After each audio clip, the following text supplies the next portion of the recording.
শাওণ মাহৰ শেষৰটো সোমবাৰে শিৱলিংগৰ পৰা লৈ আনক এই এক বস্তু আৰু আনি পেলাই ঘৰত কৰক এই কাম। ঠিকেই শুনিছে, শাওণ মাহৰ শেষৰটো সোমবাৰ।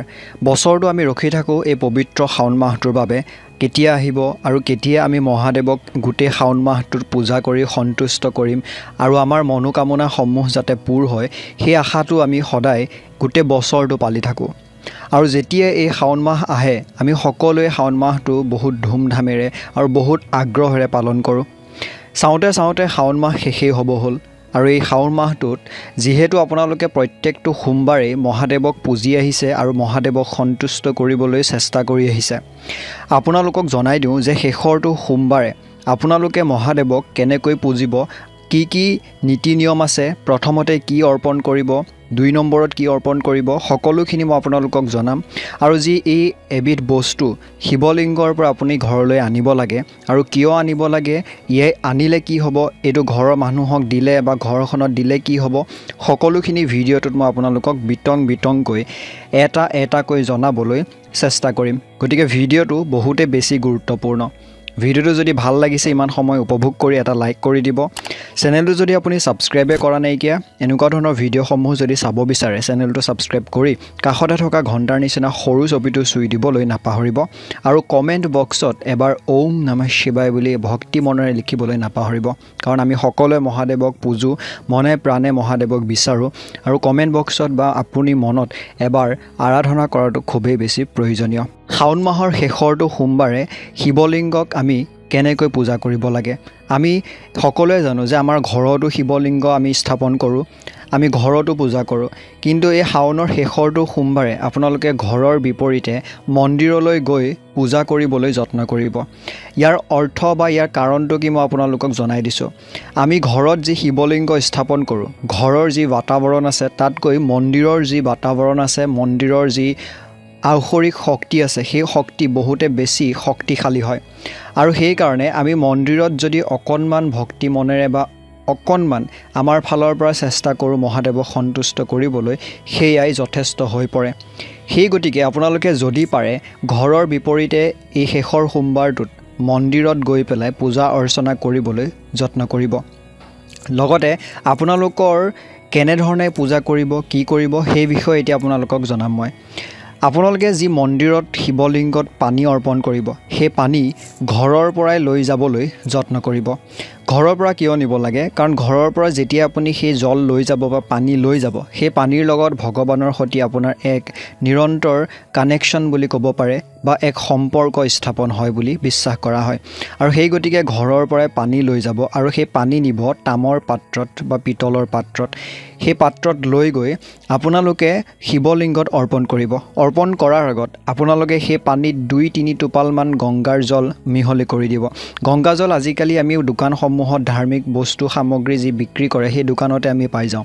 গতিকে সৰু বটল এটালৈ 2-3 টোপালমান আপোনালোকে তাত দিব, দি পেলাই আপোনালোকে অৰ্পণ কৰিব। আৰু মন্দিৰলৈ আপোনালোকে বগা ফুল লৈ যাব, বেলপাত লৈ যাব ঘৰৰ পৰাই, আৰু বগা চন্দন লৈ যাব আৰু কেঁচা গাখীৰ লৈ যাব। মনত ৰাখিব, গৰুৰ গাখীৰ হওক বা ম'হৰ গাখীৰে হওক, পাৰিলে গৰুৰ গাখীৰ দিয়াটো খুবেই বেছি পবিত্ৰ। গতিকে গৰুৰ গাখীৰ যদি যি আছে, সেই গাখীৰ আপোনালোকে ঘৰৰ পৰা লৈ যাব। তাত যাতে কোনো ধৰণৰ পানী মিহলি নকৰে, গৰম নকৰে, সেই বিষয়টো আপোনালোকে ধ্যান দিব। আৰু সেই কেঁচা গাখীৰ ঘৰৰ পৰা লৈ যাব। আৰু 1 নম্বৰ ধ্যান দিয়া কথাটো হৈছে যে আপোনালোকে এইদিনাখন যি বস্তু লৈ যাব, তাক অৰ্পণ কৰা নিয়ম আছে। কোনটো বস্তু প্ৰথমত দিব লাগিব, কি কৰিব লাগিব, আপোনালোকক জনাই আছোঁ। সৰ্বপ্ৰথমে আপোনালোকে ক'লা ৰঙৰ বস্ত্ৰ পৰিধান কৰি মন্দিৰলৈ নাযাব। আপোনালোকে সম্পূৰ্ণ বগা বস্ত্ৰ পৰিধান কৰিব পাৰে বা বগাৰ লগত ৰঙা অন্যান্য কালাৰৰ আপোনালোকে ব্যৱহাৰ কৰিব পাৰে। 2 নম্বৰ হৈ গ'ল যে আপোনালোকে প্ৰথমতে জল অৰ্পণ কৰিব। যেতিয়া মন্দিৰলৈ যাব, প্ৰথমে শিৱলিংগত জল অৰ্পণ কৰিব। 2 নম্বৰত আপোনালোকে বগা চন্দন শিৱলিংগত লগাই দিব। 3 নম্বৰত আপোনালোকে বেলপাত নিবেদন কৰিব লাগিব। যেতিয়া বগা চন্দন লগাব, তাৰপিছত বেলপাত আপোনালোকে শিৱলিংগত অৰ্পণ কৰক। 4 নম্বৰত আপোনালোকে বগা ফুল যি ঘৰৰ পৰা লৈ গৈছিলে, বেলপাত দিয়াৰ পাছত সেই বগা ফুল আপোনালোকে শিৱলিংগত অৰ্পণ কৰক।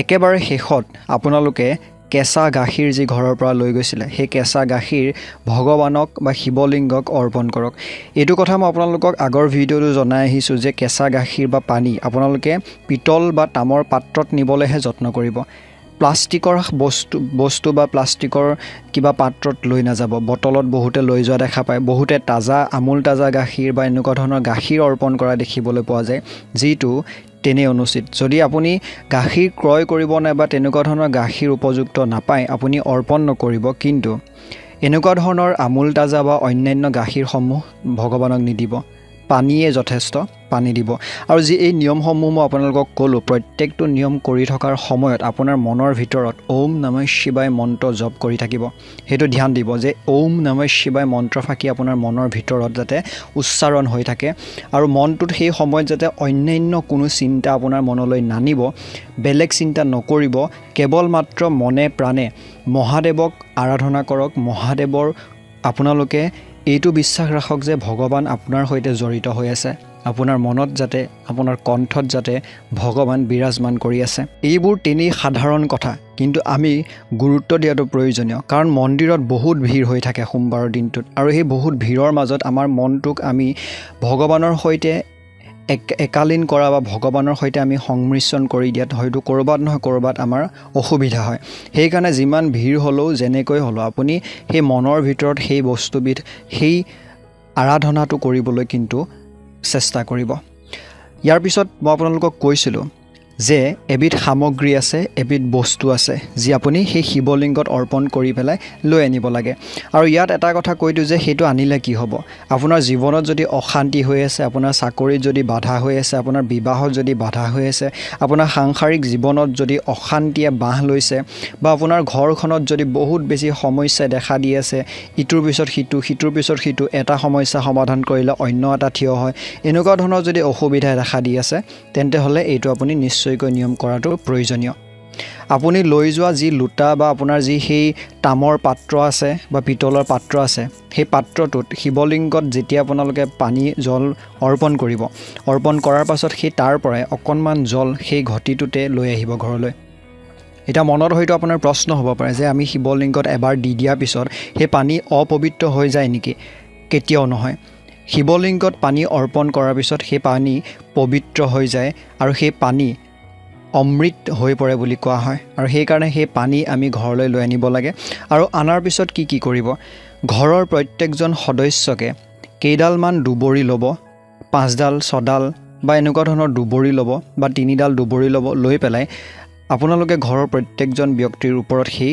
পানী শান্তি হিচাপে ছটিয়াই দিব আৰু সকলো ব্যক্তিয়ে যাতে গা ধুই পৰিষ্কাৰ পৰিচ্ছন্ন হৈ আছে সেইটো কথা কিন্তু ধ্যান দিয়াটো প্ৰয়োজনীয় সৰু কথা কিন্তু আপোনালোকে সেই সৰু কথাবিলাকক ধ্যান দিয়াটো প্ৰয়োজনীয় 2 নম্বৰ আপোনালোকে ঘৰৰ সকলো দিশতে ঘৰখন প্ৰথমতে পৰিষ্কাৰ পৰিচ্ছন্ন কৰিব তাৰ পাছত ঘৰৰ সকলো দিশতে চুকে কোণে আপোনালোকে সেই পানী শান্তি হিচাপে যেনেকৈ আমাৰ ঘৰত পূজা কৰিলে আমি শান্তি কৰোঁ ঠিক তেনেধৰণে আপোনালোকে সেইবোৰ ছটিয়াবলৈ যত্ন কৰিব 3 নম্বৰত আপোনালোকে ঘৰৰ যি মুখ্য দুৱাৰ আছে সেই মুখ্য দুৱাৰৰ সন্মুখত এই জল অৰ্পণ কৰিব জল ছটিয়াব আৰু সেই জল ছটিওৱা বা সেইখিনি সময়ত পুনৰ আপোনালোকে আপোনালোকৰ মনত ওম নমঃ শিৱায় মন্ত্ৰ ফাকি জপ কৰিবলৈ নাপাহৰিব আপোনালোকে যেতিয়া ঘৰতে শিৱলিংগ স্থাপন কৰিছে আৰু শিৱলিংগক আপোনালোকে যদি স্থাপন কৰাৰ পিছত সদায় জল অৰ্পণ নকৰে সেয়া এক অশুভ হয় আপোনালোকে প্ৰত্যেক ৰাতিপুৱাই পৰিষ্কাৰ পৰিচ্ছন্ন হৈ জল অৰ্পণ কৰিব প্ৰথমতে তাৰ পাছত